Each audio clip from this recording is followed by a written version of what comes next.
what you are when I count to 5. 1. Oh, man, you better step. 2. You can do better than that. 3. Man, will you move aside? 4. Let me get out there and do my job.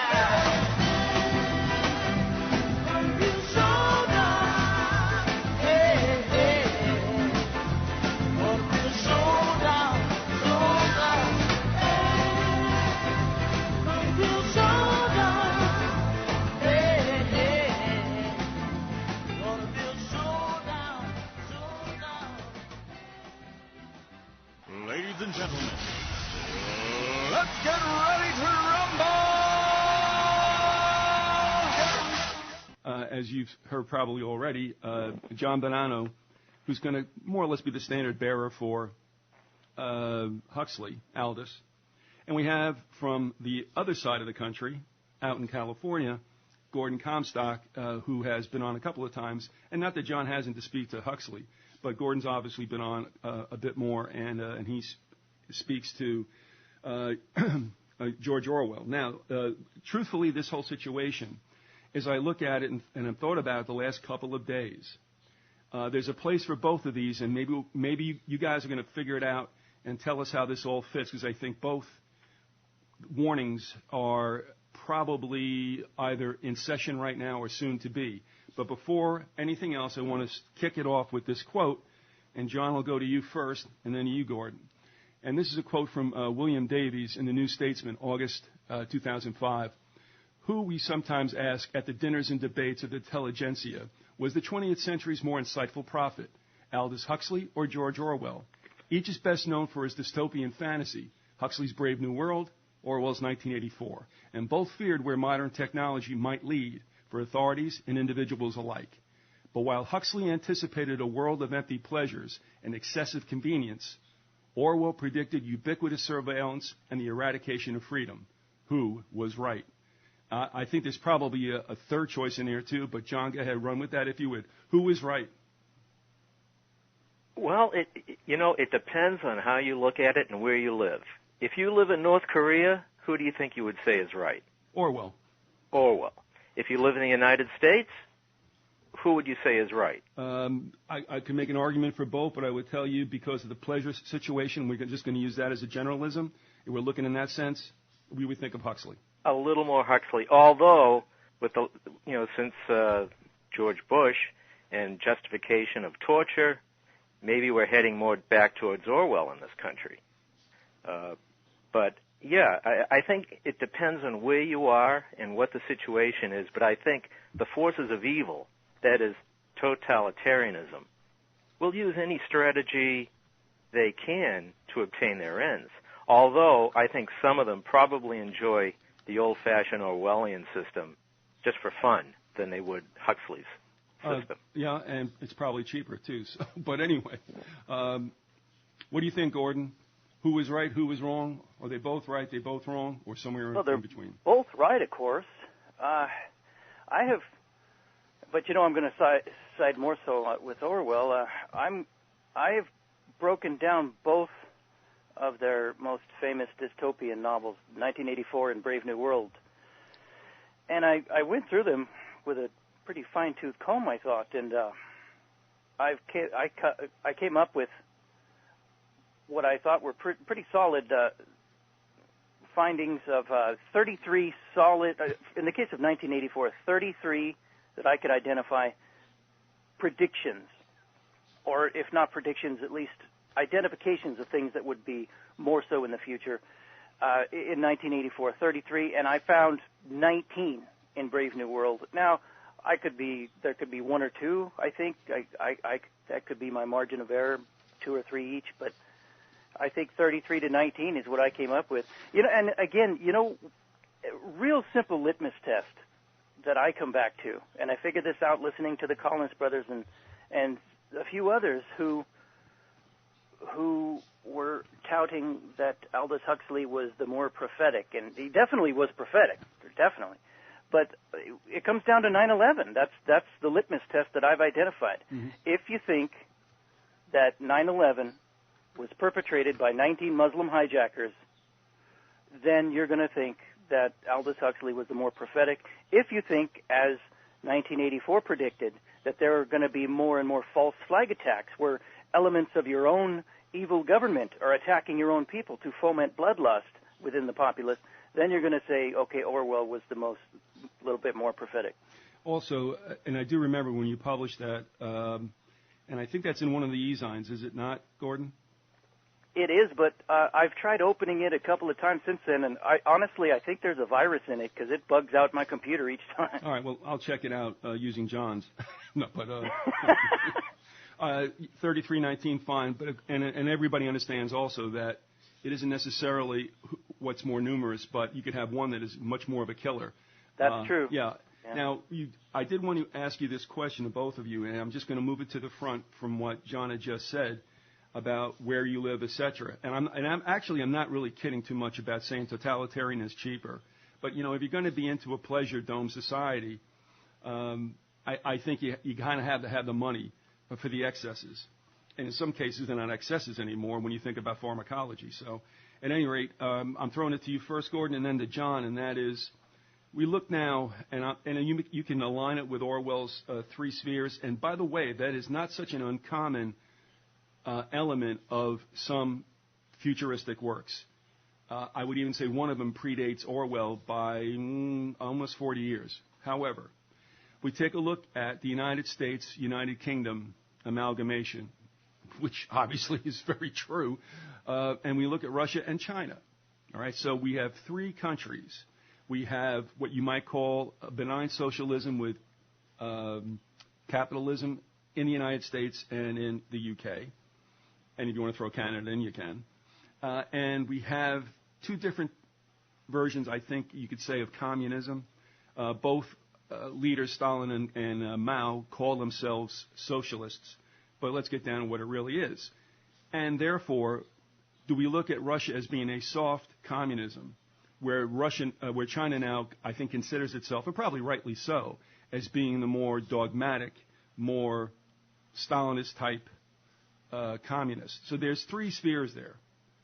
What I would ask you first, Gordon, is take these three and tell me which one bespeaks more of Orwell and what he warned us about in Huxley.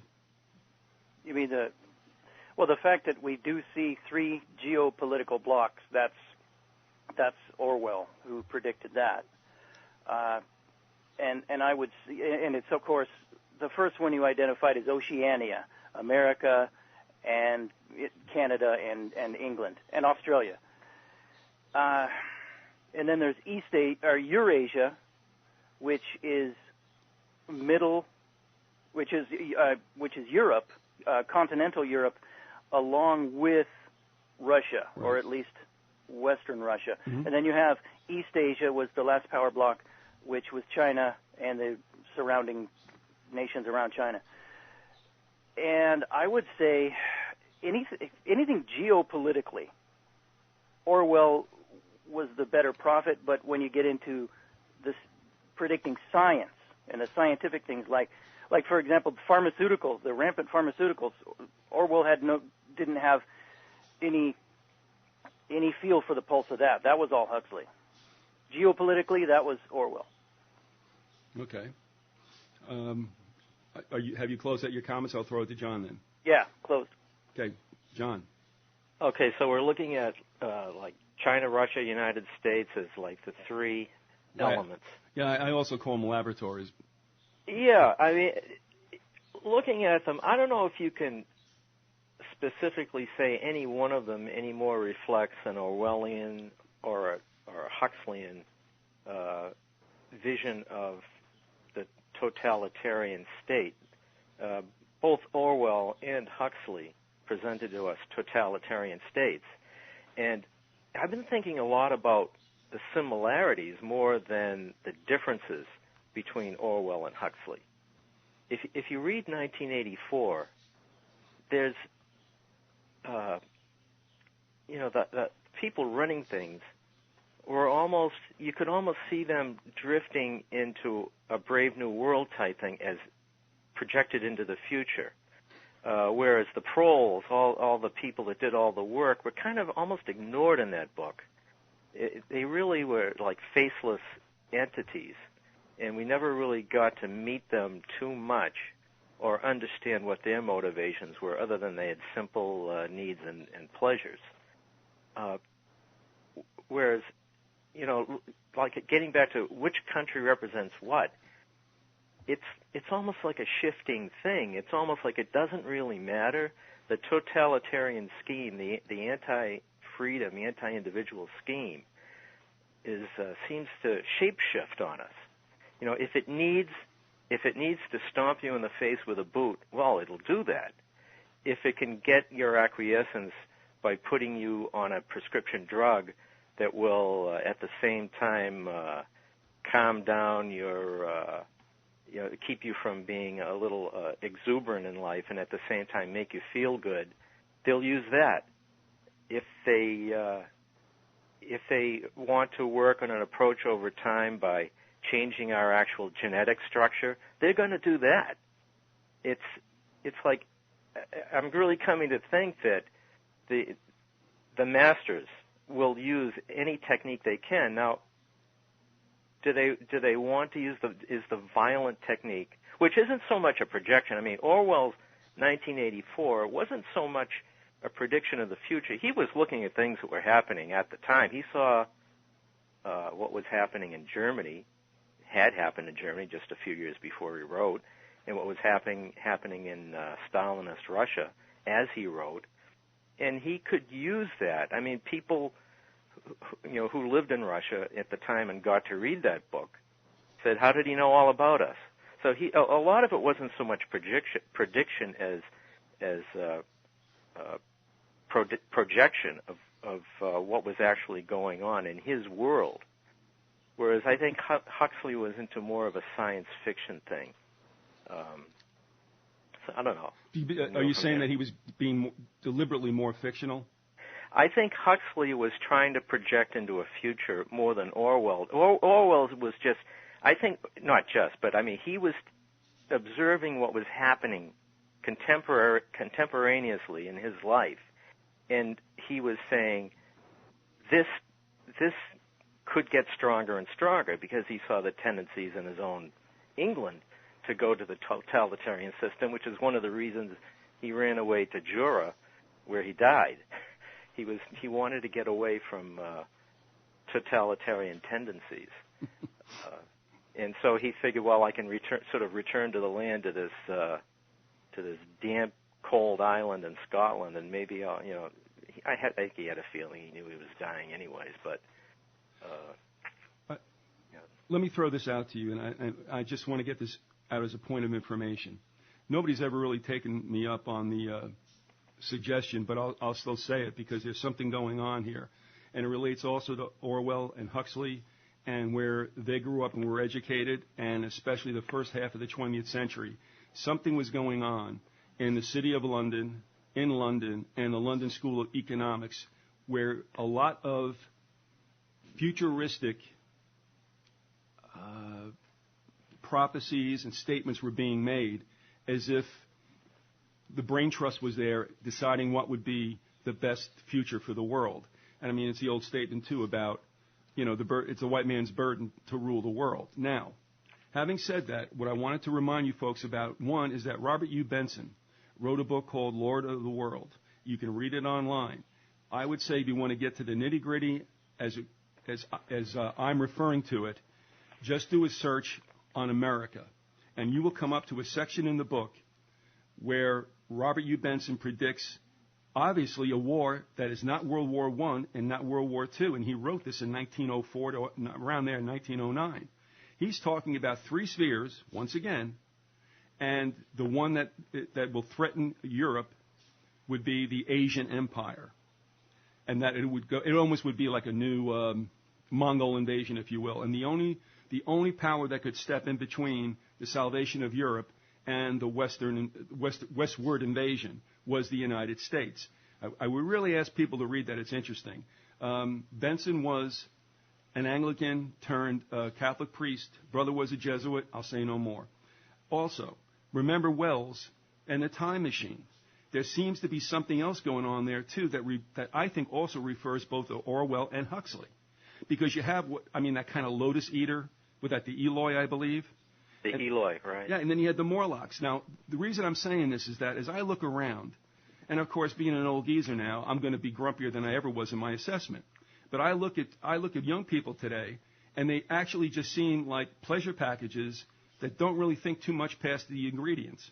You got it. And I'm saying, but now I'm wondering how you can get those people actuated into, if you have to, a violent stage most likely meant for war. And here's where I'm going again. I know this is long-winded, but I think there is a method right now to this madness.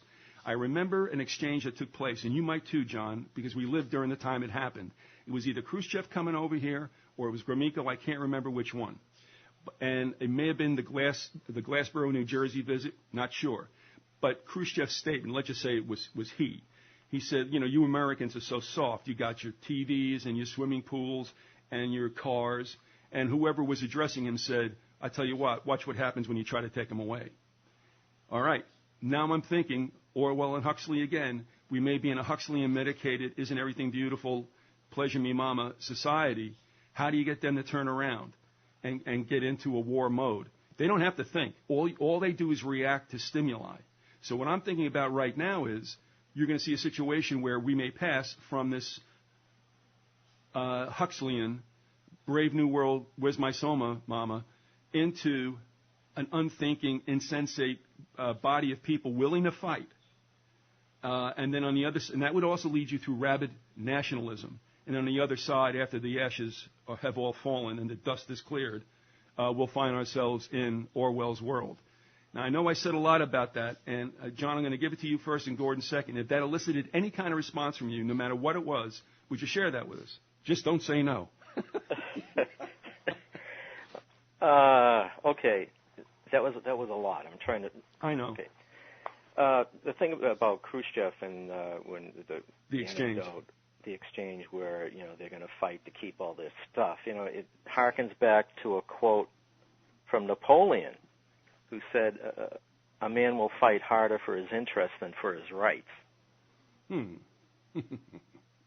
Okay. And it's almost the same thing, and your interests are all your crap. Now, but on the other hand, is all this crap, is it the kids today might want to fight for that, but has all this crap and all this sitting around in virtual reality, has it enervated these kids so much that they can't fight? Has it softened them so much that they're unable to fight? We're in a situation where we have a cadre of people who do go fight in these wars. They go back and deploy over and over again, sometimes as much as 7 or 8 times. Some men and women have been in the Middle East fighting on various wars, and most people have no clue. They have no experience with it, and so I really, if they're intending that the United States be a source of soldiers for some future conflagration, well, they're going to have to make things bad here, I think, first, before they'll get enough. I mean, right now we're sort of scraping by with a certain small percentage of Americans that are going to fight these wars, and we're going to need a lot more if there's going to be a giant worldwide conflagration. So that's why I say maybe that's why the American economy is being worn down. Maybe that's why we're being impoverished here to prepare us for that. I don't know.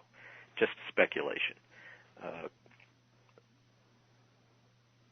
Are you done? So that's basically what I'm done about that, yeah. All right. What about it, Gordon? What hit you, no matter what, if anything, you extracted from what I said in my screed? Well, it's an interesting focal point to look at the mixture between the predictions or projections of Orwell and Huxley here, because John's right. The vast majority of young people, and I see them every day, work with them, the vast majority are soft and addicted to video games and soft living and eating junk food. And it's like George Carlin noted. They young people nowadays, they got their cell phones, they can make flapjacks, so what do they care about protesting anything? All right. On the other hand, and of course that's the Huxley side of it. On the other hand, what we also see, and this is the small cadre of soldiers in America, young budding soldiers that I think John noted. On the other hand, what do you see in our movies nowadays and on television with the History Channel, and now we got the Military Channel, but the History Channel itself will have more shows about not only just warfare but weaponry, shows about specific weaponry, and we see in our movies now a lot more violent and belligerently nationalistic movies. You know, Black Hawk Down and on. There's a lot more of those. You didn't see those in the 70s when I was a boy. I remember. Gordon, I don't watch the Military Channel, but I was visiting a friend who's really into it, so he said, you got to watch this. So we're watching it, and I'm realizing this is pure propaganda. Yes. I felt like I was back in Nazi Germany. I mean, this is just glorifying the military. I mean, there's nothing, I was in the military myself, but I was amazed at the how they were glorifying our efforts in the Middle East, like Afghanistan, like everything is going hunky-dory and wonderful and the people are all on our side and we just need to get rid of these nasty Talibans and we're making a lot of progress. And I'm thinking, this is totally a mirror image of reality. And also, Gordon, I found an interesting thing about Orwell. You were talking about how we're being screwed up by junk food. Orwell said one of the reasons I read it in a short essay by V.S. Pritchett. He told him when he talked to him that he said Orwell hated industrial capitalism because it fed its people so badly on ersatz food and it demoralized them so much they could not cook. Yeah, I got that. Boy, I read that's in an essay, and I forget which essay that is. I know what you mean. Yeah, it's V.S. Pritchett wrote a short 3-page essay on Orwell, who he knew, and I happened to come across that one, and I thought it was kind of amusing. I remember back in the early 70s when, right around the gas crisis, it was probably 73 into 74, and if you think back, John, because again, we were older than Gordon and more adult-like as far as our concerns, and there was talk about the fact that if this embargo continued, that our 7th Fleet would be rendered useless, et cetera, et cetera. And I remember that being used as a chip to get America pissed off to perhaps back a military incursion. It never came. However, when I'm looking at if we're headed for a third world war, and in deference to you, John, I'd say, okay, maybe it isn't going to happen. But considering that it might, I would look at it in America, again, as telling the population the reason why you're in such hurt is that China just wants to cash in a debt and wage economic war on us. You can also find Russia as the boogeyman because we're going to be told they're backing Iran, they're sending stuff, nuclear materials. And then, if you've noticed now, every so often when the gas spikes, into the conversation comes Iran. And I'm looking at this now. We're going to be 40 years down the road from the first time around, and I look at it as people being actuated in the United States once again, because guess what, folks? All this stuff is not going to happen for you economically. China's trashing us. Gas is like $7 a gallon because of those damn old Iranians. I'm looking at that. Now, how do you sell a war in Russia and China? In China, it's like they just have to say, listen, we have to crush decadence. And I'm pretty sure they're going to use us as the poster boy, and I can see an army salivating to give us the ass kicking they think we deserve. With Russia, I think it's just the fact that if the United States is on the chessboard, which that means it would, then we don't want them around. So you could even just look at that as plain imperialism, which they're, I'm sure, upset about now because of our presence in certain republics that flank Russia. So I think... Yeah, right. Russia is mainly concerned because they feel that we're hanging out in what they consider to be their sphere of influence. Yeah, and I think this is where we can look at this old bit about totalitarianism versus, sybaritical lifestyle pleasures and such. You can use both situations to actuate populations for a war. But let's say there's not going to be one. And now we're going to go back to the questions I'm throwing at you both. And this one I'll give to you first, Gordon. Let's say we don't have a world war. Maybe we'll have some kind of cataclysm, but let's say there's no Third World War. When you look at Huxley's vision, when you look at Orwell's vision, could one of these two be a precursor to the other if civilizations are now on the path to decline? Would one of the visions give way to the other? That may seem a little enigmatic, but if you can work with that, go ahead, Gordon. Boy. Yeah, I know. It's a little out there. I admit. There's either going to be another world war or else I can't see how there won't be. But if there's not, then there would be a continuation for a long time, I would say, of the endless and multifarious small skirmishes all around the world, perpetual war for perpetual peace, as Orwell said.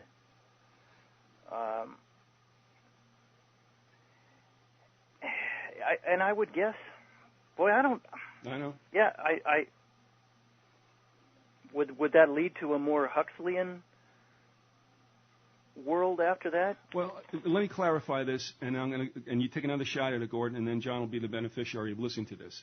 It seems to me that the way that it could work, and this is what I had in mind when I asked the question. I hope I didn't make it more subjective than it came out. But let's put it this way. If you want to cock somebody in the head, do you walk into the room part of the way, one hand behind your back with a hammer and say, "Come here, kid"? Maybe not. Or you show them the hammer and say, "Come here, kid." Probably not. But if you showed them a lollipop or an apple and said, "Come here, kid," well, I think the person would be more inclined to go for the treat. That's why I'm wondering if we're not in a situation where whatever's going to happen, which is going to be on the ugly side of midnight, what we are being extended now is the bait.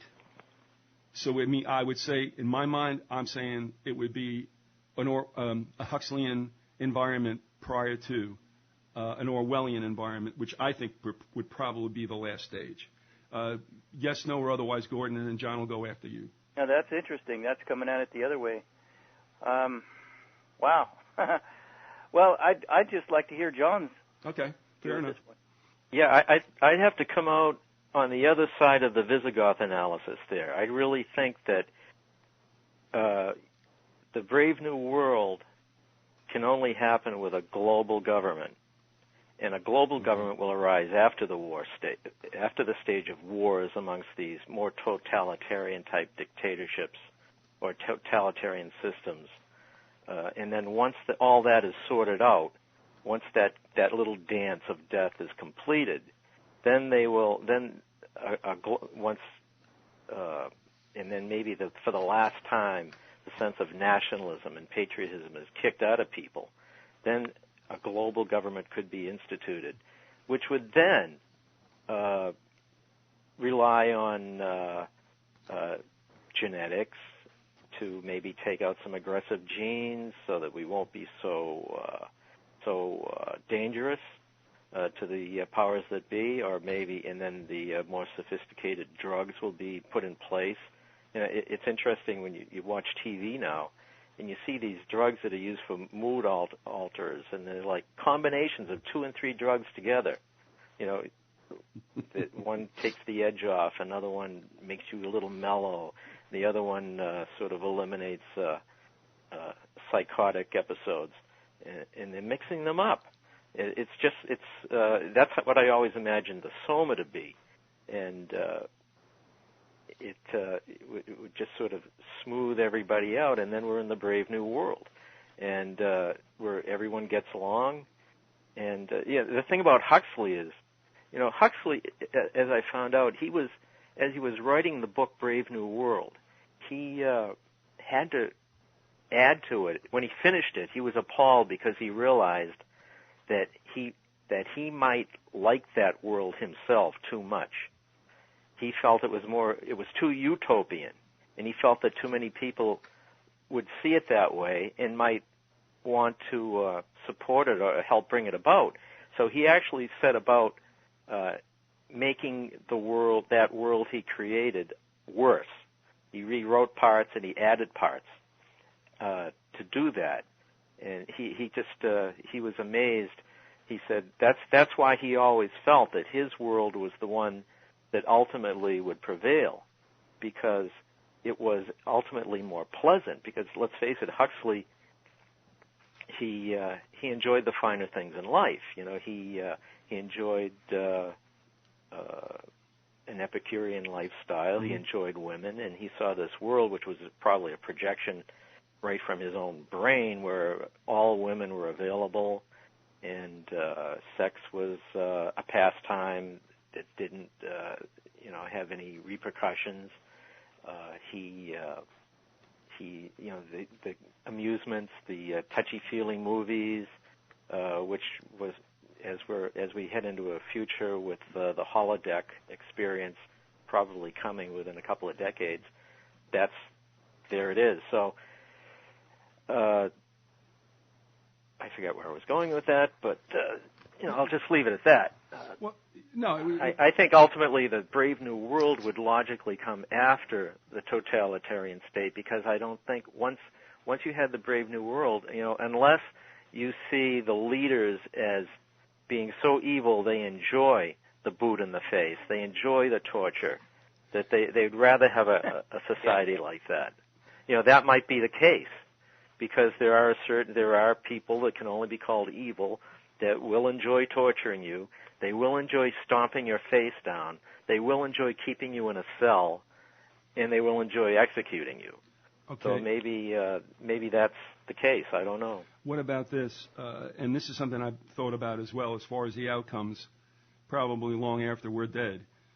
And I think back to Wells, and that is, we've heard so much about depopulation and how the elites, when they finally get to the point where they're running the show, maybe we've had depopulation through, I'm not saying this is going to happen, but this is their vision, that the war has decimated populations. You could also do it with a pandemic.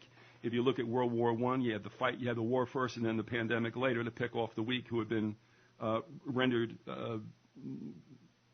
either physically or otherwise impaired, and you want to get them out of the genetic system.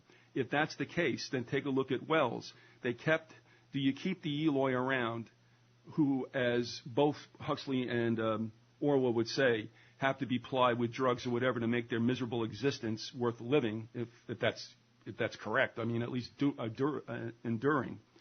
All right, so where I'm going with this is, if you're going to have depopulation, if the elites only want enough around to do the wet work, then I can see a situation where, as you had said, John, that now we're into Huxleyan situation, because these guys got to do really crummy stuff. And so, hey, look, whatever you need to do in your downtime, go ahead and do it, whether it's soma, whether it's sex. Orwell said the same thing, whether it's gin or something. If we're going for a depopulation, keep as few humans around as possible, I would think probably there's no reason for totalitarianism, because there's not enough numbers anywhere of dissenters. And so you just keep them happy while they live their miserable and no doubt short life. I'm going to just ask you to go yay and nay on that, John, and then over to Gordon. Yay. Okay. You did as I asked. Thank you. What about it, Gordon?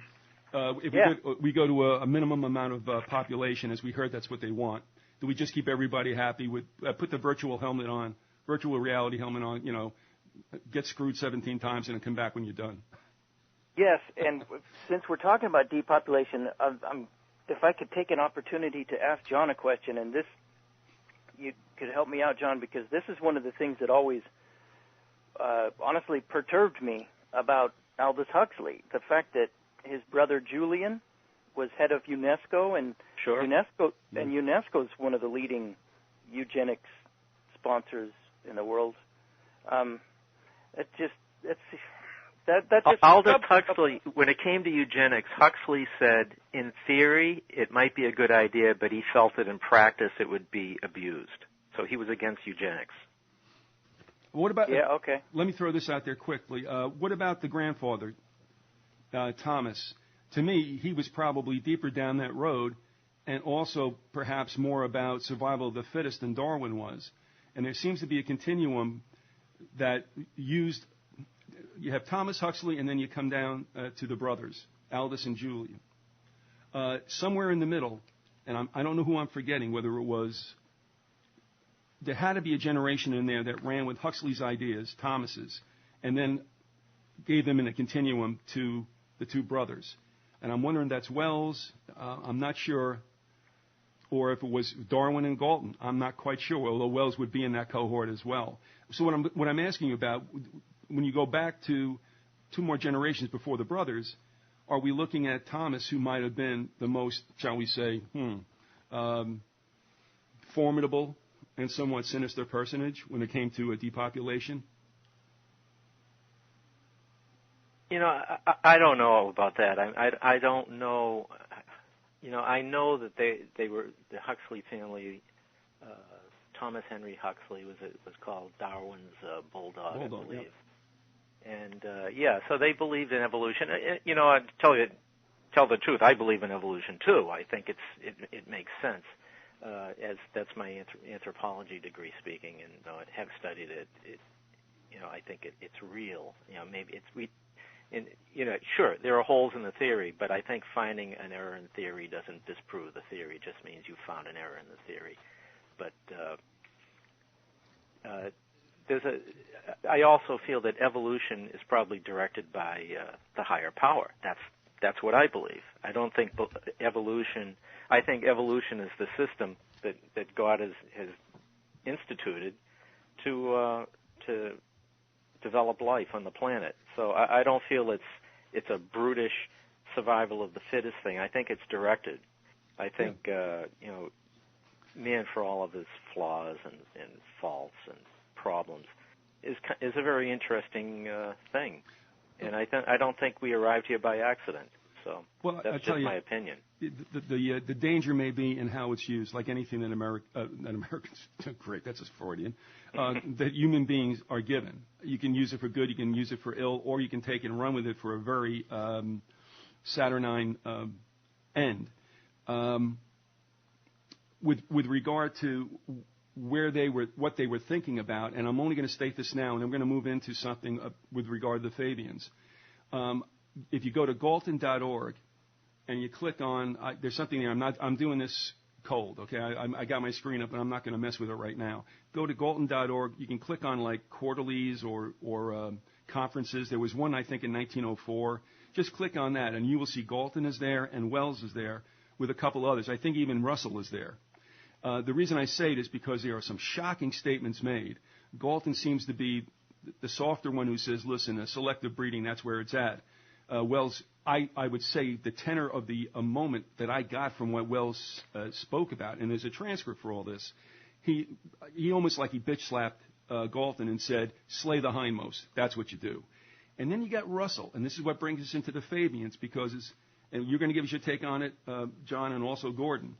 But what bothered me about Russell, especially in that one book, An Intelligent Women's Guide to Socialism, in the epilogue he says, look, here's where it's going to be, folks. You're going to be fed, you're going to be clothed, you're going to be housed, and you're going to work. And if you have not the industry for such, you can be killed in a kindly manner. And I'm like, is that right? Okay. And so when I look at that as the outcome, that's what I see out of all this. I'm not attaching it necessarily to Huxley or Orwell. But boy, I'll tell you what, there was something going around, like I said, in and around London at that time that would give rise to these people and these just seemingly back-of-the-hand type of statements that carry with it, life and death. So at any rate, I don't know if you want to speak to that or not. That was just a commentary on my part, and we're going to head over to the Fabian socialists. But go ahead, John, and then Gordon, you get the second shot. Yeah, Bertrand Russell is a very interesting person. I really need to study up on him a little more. I'm sorry, I misspoke. I'm sorry. I'm going to throw it to you again. It was George Bernard Shaw. Oh, George Bernard Shaw. Yeah, Russell was in there, no doubt about it. But it was Shaw who came out with those remarks and wrote that book, The Intelligent Women's Guide. Well, the thing about Shaw, you have to wonder just how serious he is sometimes. Sometimes he's saying things for effect. He was a satirist. He wrote drama. He was, if you've seen any of his plays, he will say extreme things to effect. It's not necessarily his voice. So I don't know where that quote comes from. I'd have to read it in context. But, you know, I'm not going to come out and defend Shaw or not. I know I've seen a couple of his plays and I've enjoyed them. So I'll leave it at that. Well, I'll tell you what, that is in the epilogue of The Women's Intelligent Guide to Socialism. And I'm sorry I screwed that up. It was George Bernard Shaw. I mix them up all the time. But that statement was so crass. I was like, what? It is crass. It's almost to the point where I think maybe it's like he's just... Shock value? He's just trying to be satirical. Maybe he's trying to mock someone else with the statement. But I'm not sure. I'll have to see it. I'll have to look it up. Gordon, hold on a second. Just hold on to your thought. I want to tell everybody, since I went ahead and did it. You go to golden.org, you click on eugenics, and let's see. At any rate, you click on eugenics, and then you'll get to the meeting, the conference, in which all statements were transcribed in this particular quarterly. And I'm sorry I interrupt you, but Gordon, go ahead with that. The fact that there could be so many intellectual luminaries in London at that period making statements like that, and those guys had power, had influence. The fact that there could be so many of them and making such statements and actually believing such things, it gives further corroboration to what I believe and have read in a few sources, that those people, those Fabians who believed such things and made such statements, they were the real target of the satire in 1984. Orwell broke with the Fabians. He got a whiff of what they were about, and he no longer wanted any part of it. John, you and I have exchanged emails with regard to the Fabians. Right. And I think what you were telling me was that you didn't necessarily think that what they had in mind for the running of the world was the nicest thing, but that it would be effective. And I may have gotten the thing about the Fabians is, well, the Fabian. Let's see what the Fabian socialists were. Who was the original Fabius? Fabius Cunctator was a Roman general. Well, basically, Hannibal had gotten into Italy during the time of the Roman Republic, and he was kicking ass. Every general the Romans sent after him would try to have a big set-piece battle with him, and they'd basically lose the legions, right? So Fabius Cunctator said, I'm going to try something different, delaying tactics. I'll just wear him out, a little rope-a-dope. I'll keep him on the run. I'll try to cut off his lines of supply. I'll try to starve him out. I will never have a set battle with him because he's too good. His baggage train. And basically just use time. So Cunctator means delayer. So that's what he did. And over the years, Hannibal got weaker and weaker, and finally he was conquered.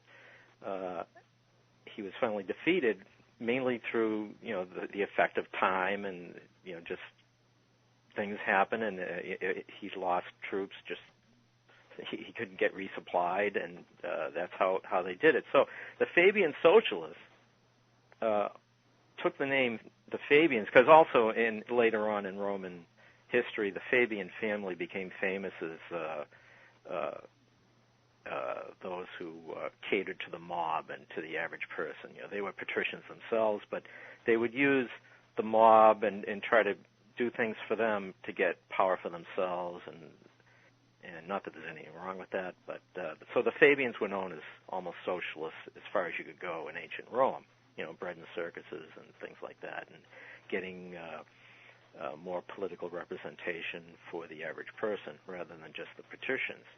So, of course, the rest of the Senate believed they were traitors, but they felt it had to be done or there'd be problems if you don't have the people on your side who's going to fight your wars. Although at that time you had to be a Roman citizen, you had to basically be a landholder to even be in the army till later on, but that's another story. So the Fabian socialists said, we want to have now I'm a little skeptical on how serious they were about this, because here's what I'm getting at. The Fabian socialists said, number one, we want to avoid a violent revolution, because what happens in a violent revolution? The powers that be, the leaders and the ruling class ends up hanging from a lamppost. Now, that wasn't something that the ruling class wanted to see. And they knew things were bad when they were Fabian socialists. This is the height of the Industrial Revolution, and people were in these dank, dark, horrible factories working. Like I have a quote from Orwell, who in one of his essays cites Huxley, and he said, "As Mr. Huxley has truly remarked, a dark satanic mill ought to look like a dark satanic mill and not like the temple of mysterious and splendid gods." But at the time, the country was full of dark satanic mills and child labor and people emaciated and dying in the streets. And the Fabian socialists said, we've got to give the people something, else we could end up at the wrong end of a revolution. So they said, we are going to, and this is how the Labor Party was born, we are going to institute socialist reforms. So over the time, they had, they ended up with, national health care. They ended up with pensions, basic welfare programs for people that needed it. And they felt that this way they could avoid the revolution. So they just felt, as opposed to their Tory counterparts who just didn't want to give up anything, they felt that by giving something, they could avoid something even worse and also maintain power. They felt the ruling class could still keep their power, and as we've seen, that's exactly what's happened in England. And as time has gone on, and they're starting to remove some of the things they gave the people. They're citing costs. They can't afford it anymore. And why can't they afford it? Because, like so many other places, the jobs have disappeared.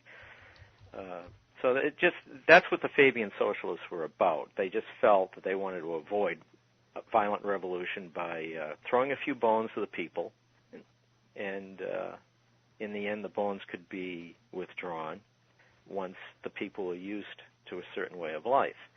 And now that we have a system with more better techniques of social control, maybe they don't need to give up so much. Maybe they feel now they have, like you think we have cameras in this country. In England, every street corner has a camera. You can't walk around without being on a camera somewhere. So it's pretty hard to have a violent revolution these days in jolly old England. So, things are changing back maybe. And so that's what the Fabian socialists were about. Gordon, any comments?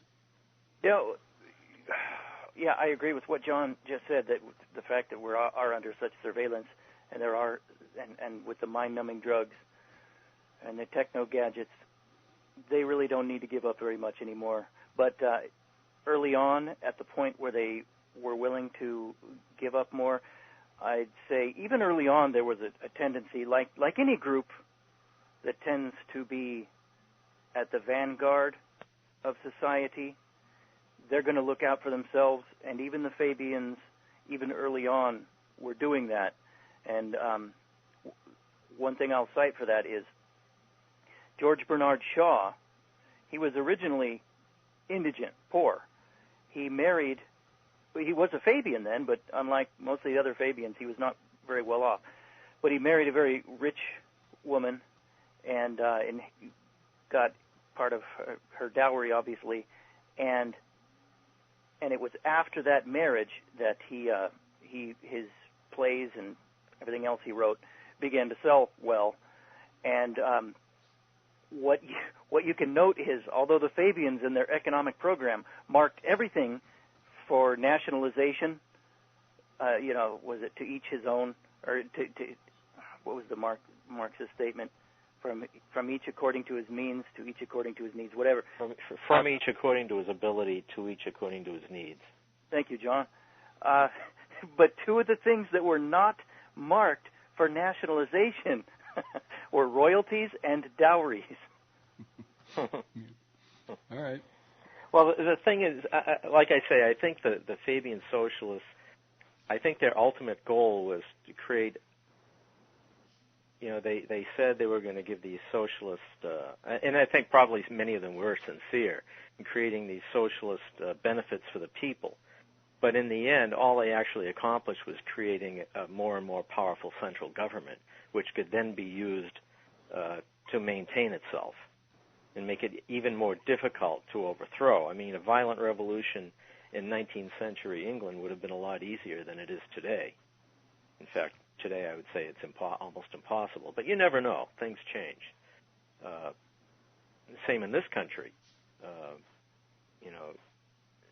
I really don't see much chance of any kind of a revolution, despite what a lot of people think.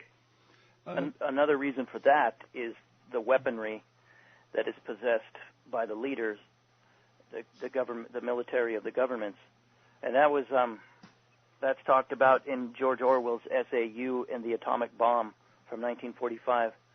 He noted throughout history when the leading weaponry technology at any given time was simple to make, so that the peasantry could make it. You could have successful revolutions, but if the highest technological weaponry was something that cost a lot to make and was too sophisticated to make, you're at a period of despotic stasis.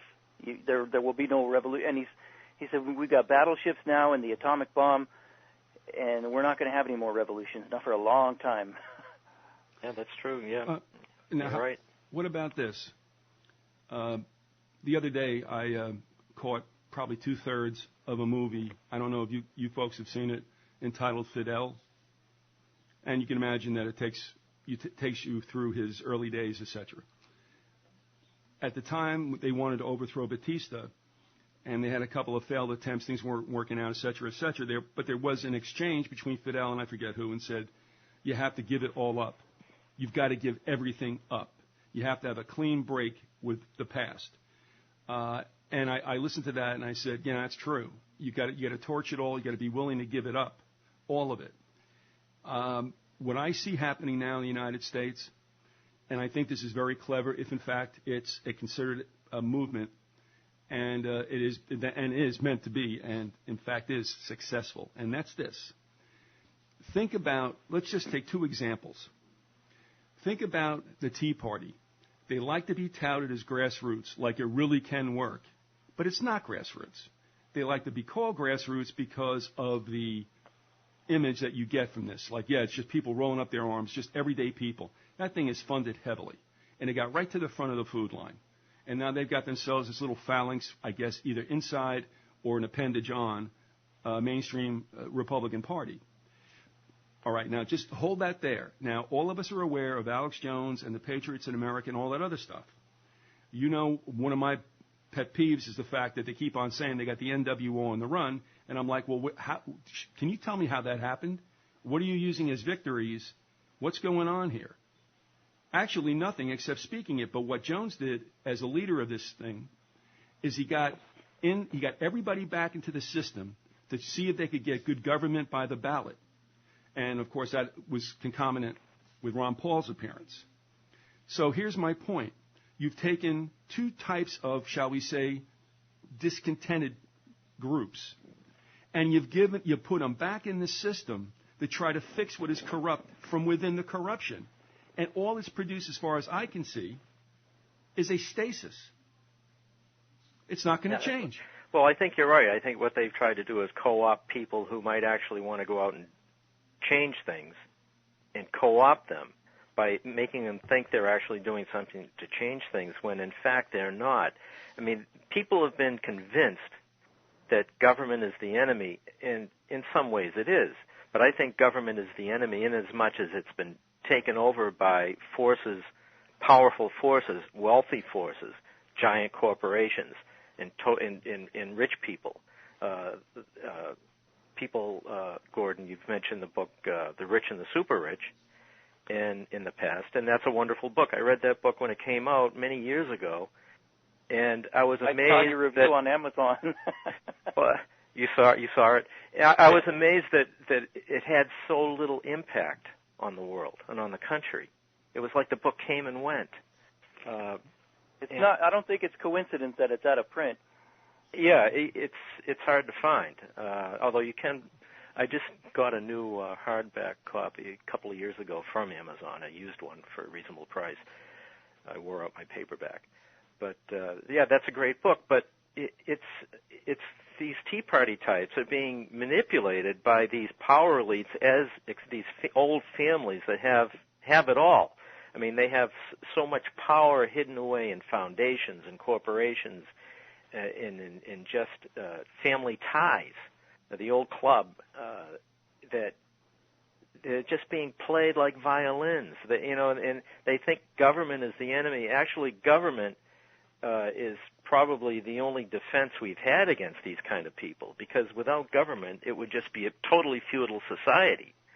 And so, and these forces recognize that. I'm not saying government is a wonderful thing, but I'm saying in as much as it isn't good or it isn't working for us, it's because it's controlled by others that have inordinate control. Okay. And so I'll get off my soapbox on that.